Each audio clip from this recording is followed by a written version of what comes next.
Alright, so Hijacker is back, and so as I said, I'm going to record these series of, one shots, let's call them, for the end of summer shows. We had the team together, and like I just came in to put these together, and there'll be spoiler written and all of that kind of stuff. First what I'm going to do is I'm going to hit Game of Thrones, because we have been talking about it. All of us have been loving Game of Thrones this summer, and it's crying shame to believe that you got to wait a whole year, but it always seems to be the case. The time seems to fly by and everything, but this has been a really good series. I mean, the Dragon and the Wolf, the finale, I mean, good God, man, the Ice Dragon burning down the walls, V-Swatch, was amazing. I gotta tell you, this series, I think because they've gone shorter, I agree. Somebody was saying that season 7 and season 8 to come is probably just part 1 and part 2. It's kind of like a movie, like Harry Potter and the Deathly Hallows or something. This would be one of those great things that, you can actually binge watch season 7 and 8 back to back. That's how I think it's going to be. Especially because next season is going to be 6 episodes. So, let's get on to it. So, I mean, Danny and John, a lot of people going on and on about the whole incestuous feelings and relationships of these two, but Targaryens, that's how they do. That's how they do. They're Targaryens. They do it that way. But the thing about it is that they are, just kind of like a hot couple, and it's really interesting how they've come together, because they come together from two different sides, didn't know one another, and and they have the same goal. They're both good people who want to create a good world, and there's a lot of evil that they got to go up against, including Cersei and the Lannisters and all that kind of stuff. So Danny kicking butt, burning bridges everywhere she goes, and this has been really great. And John, leading from afar, never sits down, this guy. I mean, he's wearing that big bear cloak and armor and everything, and he never sits down. And all he wants to do is protect people from the dead. The dead are coming. They walk very slowly. And, John needs help. And so when he finds out about Daenerys and the Dragonstone, at Dragonstone, about the Dragon Glass, then, he goes forth and do, him and the Onion Knight, great. The characters in this, this is really one of those things where I can imagine reading this as a book and know why people who are book readers love these characters so much. It's amazing. Then you got the sisters, where they finally reunited, Arya and Sansa, and a lot of people complained a lot about there's too much talking in that. What are they actually supposed to do? We've been waiting for Arya to return to Winterfell forever, and what are they supposed to do? I think that they made the best of what they could, with a little bit of intrigue that they could build into it. We don't know who's on Arya's list. We just know that she has one and everything. So, Littlefinger was an obvious choice to be on that list, but the idea of having, Bran there, who can see the past, present, and future, and not being privy to the conversations, I think was great. A lot of people were saying that, the fake out at the so-called trial of Arya, that there was a scene that was shot where Bran tells Sansa about Littlefinger. But, I'm glad that we didn't see that scene, because it takes the heat out of the scene where she tells Littlefinger that he's on trial. So I think that was all good. I don't think anything was pre-planned in that aspect. I just think that Arya was good to know that her sister had her back, and they were willing to take out one of her father's enemies. So I thought that actually was pretty good. In between all the fighting, my favorite moment, of course, was the Magnificent Seven, which is one of my top favorite movies of all time. You know, like those guys going out into the snow, I thought was fantastic. Thought it was kind of crazy about the guy running back.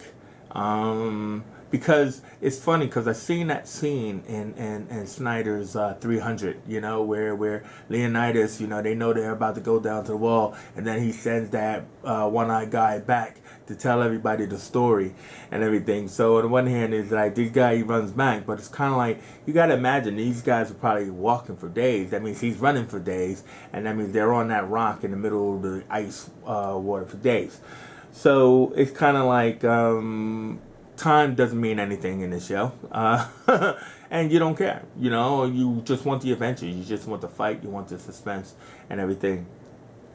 Two things I wouldn't say that I hated, but I had a problem with, and they're two of the same things. Is one, when Jamie goes into the when Bronn, you know, jumps Jamie into the water to avoid the blast from the dragon, and when Jon goes into the water, and they're wearing heavy metal armor, and they both, you know, rise up out of the water. One in regular weather and one in ice, cold water. I mean, that was a bit much. It was a bit much. But, I mean, hey, look, man, you know, what are you going to do? I mean, your characters have to survive and all of that and everything. But I thought that was a bit much. So then, another favorite moment was when all the characters converged into the dragon pit.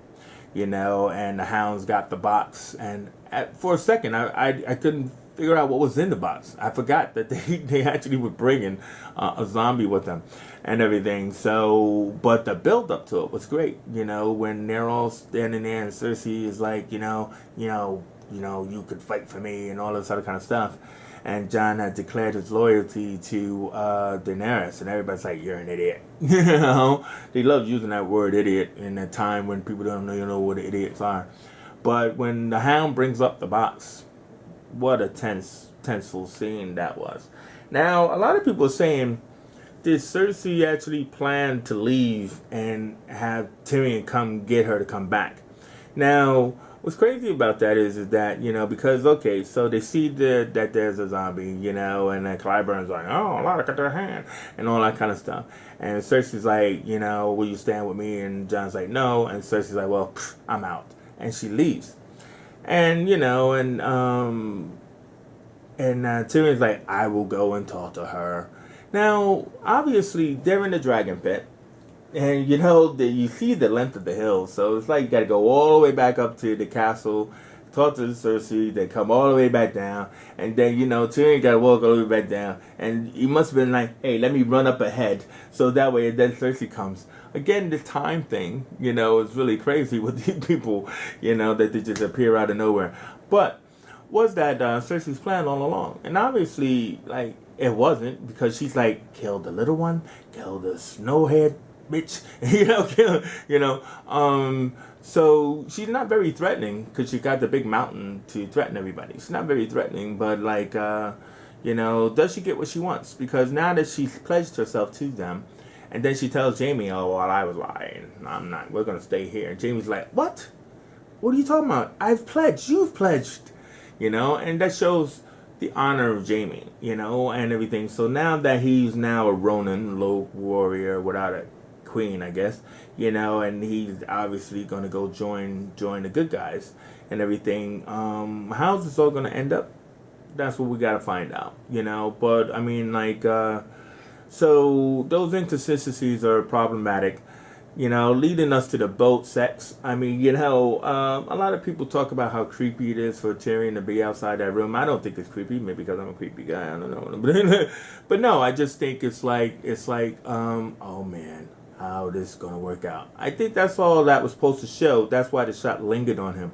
I think it was supposed to show that, did Tyrion actually make a deal with Cersei to get her back down there?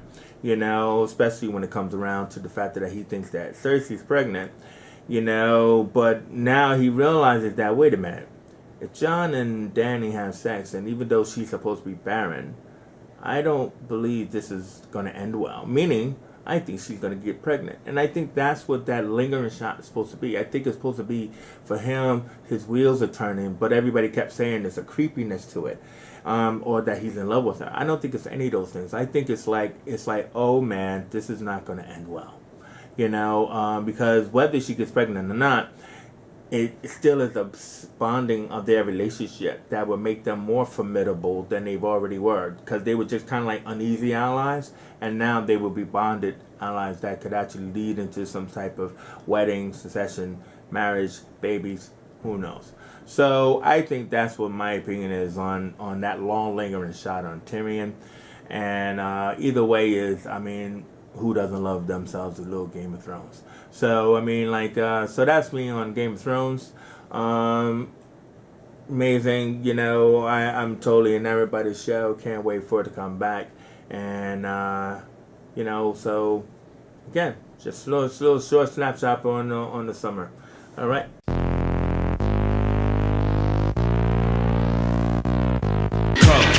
Color.